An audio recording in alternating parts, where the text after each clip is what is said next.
Can the government force you to have the coronavirus vaccine? I'm Barrister Daniel Barnett, and in this video we'll be discussing whether there's ever been compulsory vaccination in the UK. Spoiler alert, there has. Whether the current law allows for compulsory vaccination, and whether Parliament could introduce new legislation to compel vaccinations. Whether there's any truth in the rumour that the government could use the Mental Health Act to section people who refuse to have the vaccine, and what the position is in the United States of America, just by way of comparison.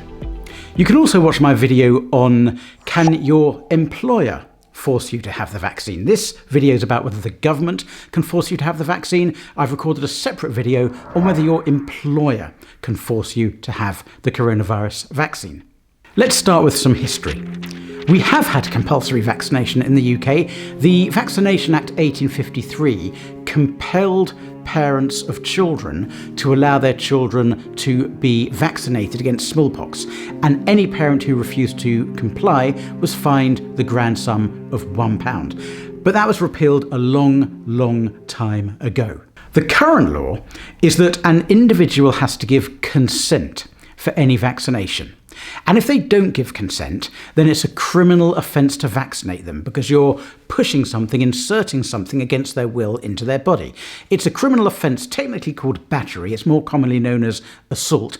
And it's an offence for which a medical practitioner could be fined, could be sent to prison, and would certainly be regarded as having conducted a major breach of their professional medical ethics. Now, in the UK, you simply cannot be forcibly vaccinated. Everyone has to give consent, or if they're a child, the parent has to consent, or if they're not medically fit to consent, perhaps because of mental health issues, and they're not what's called Gillick competent, then the person who takes decisions on their behalf has to give consent. There's no system here of implied consent as there is in other countries. So, for example, if you send your child to school on immunisation day, the fact you've sent your child to school doesn't amount to implied consent, and they can't be inoculated just because you've sent them to school. Their presence doesn't create implied consent. You, as the parent, have to actively consent in that situation. Now, Part 2A of the Public Health Control of Disease Act 1984, bit of a mouthful, and also the Coronavirus Act 2020 provides the framework for the government's response to the coronavirus pandemic. Sections 45B and 45C of the Public Health Control of Disease Act 1984 grant ministers the power to make regulations for the purposes of preventing, protecting against, controlling or providing a public health response to the incidence or spread of infection or contamination in England and Wales. The Coronavirus Act 2020, Schedules 18 and 19, give similar powers to the Northern Ireland Department of Health and to the Scottish ministers to pass regulations to manage the spread of coronavirus. However,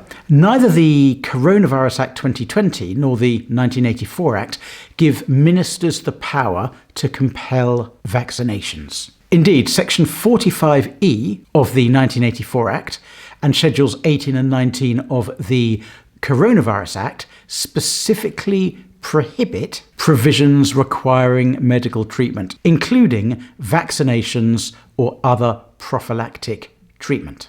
And the Coronavirus Act 2020, which extends these powers to Northern Ireland and Scotland, contains similar prohibitions on ministers compelling vaccination. The ministers, the government, just don't have the power to do it. A policy of compulsory vaccination would therefore require new primary legislation, and I'm going to come in just a second as to whether that is likely. Matt Hancock, the Secretary of State for Health, has said in public that the government is not considering making vaccinations compulsory. There are possibly international constraints. Article 8 of the European Convention on Human Rights says that the government, the state, has to have respect for a person's private life, which of course includes the integrity of their body and not being subjected to medical treatment against their will. Now, there's academic argument each way. on whether one of the exceptions to Article 8 would allow a government to compel vaccinations. But it's a rather sterile argument because it's not going to happen. The government's been very clear it's not going to introduce mandatory legislation. The government doesn't have the power to compel vaccinations under the current legislation, and the matter really ends there. It would be political suicide for any government to mandate vaccination when such a policy would be incredibly unpopular, would simply not get the support of backbench MPs, and would be open to all sorts of legal challenges. By the way, if you're finding this video helpful, please do have a quick think about subscribing. Click the subscribe button underneath and click the notify bell to be notified about any new videos that I put out. I do want to address a false rumour that's floating around. There's a rumour floating around all over Facebook. Here's an example. That the government is planning to use the Mental Health Act 1983 to section people who refuse to have the vaccine and detain them on the basis that they're not mentally competent. Now, this is not the case.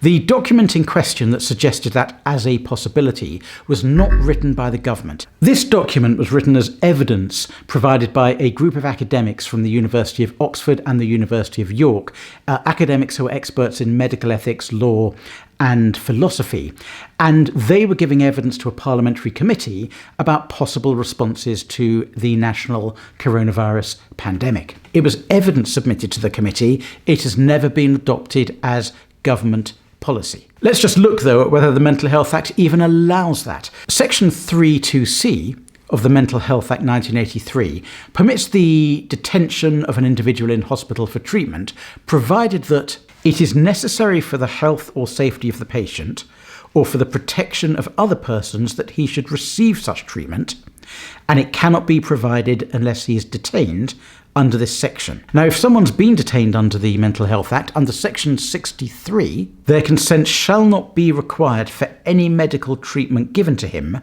for the mental disorder from which he's suffering. I'll say those words again, for the mental disorder from which he is suffering. So if someone is suffering from schizophrenia or depression or some other psychological or psychiatric condition, the coronavirus vaccine will not be treatment for that schizophrenia or for that depression or for that other psychiatric condition. So it cannot be given for the condition for which they've been detained. So the rumour floating around on Facebook that the government is considering compulsory vaccinations for people who have been sectioned under the Mental Health Act is absolute nonsense. It came from a document provided by academics and is not and has never been government policy. Let's contrast the position in the UK, where it's totally unlawful to compulsorily vaccinate somebody, with the position in the US, where the law is actually quite different. Compulsory vaccination is lawful in the US. In a landmark case well over 100 years ago, a case called Jacobson against Massachusetts, the US Supreme Court enforced a law brought in by the state of Massachusetts that all citizens in the town of Cambridge, Massachusetts, had to have a compulsory smallpox vaccination or face a $5 fine. Fast forwarding 100 years, it's actually now common practice in many of the states of the United States for children to be required to have and prove they've had their normal childhood vaccinations before they're allowed to enter the public school system. Although some states do allow parents to object on religious or similar grounds. Some states are very likely to introduce mandatory vaccination for coronavirus, and Texas, for example, has already said it's going to do so. But that's the US. The UK does not have the ability for the government or the state to compel mandatory vaccination. So, to come back to UK law, there is just no power. Any doctor, any medical technician who injects somebody with a COVID vaccination against their will without their full and informed consent is, as I said, committing an assault, liable in a claim for damages, committing a criminal offence, and also committing a gross breach of medical ethics for which they could quite possibly and quite probably be struck off. To compel vaccinations, the government would have to get a bill through the House of Commons, the House of Lords, and get royal assent. And that's just not going to happen. Thanks so much for watching. Please do subscribe to this channel if you liked it. And you might also like my other video on whether your employer, not the state, whether your employer can force you to have a vaccination. In other words, whether your employer can say, get a vaccination or we'll dismiss you. I'm Barrister Daniel Barnett. Thank you so much for watching. Bye-bye.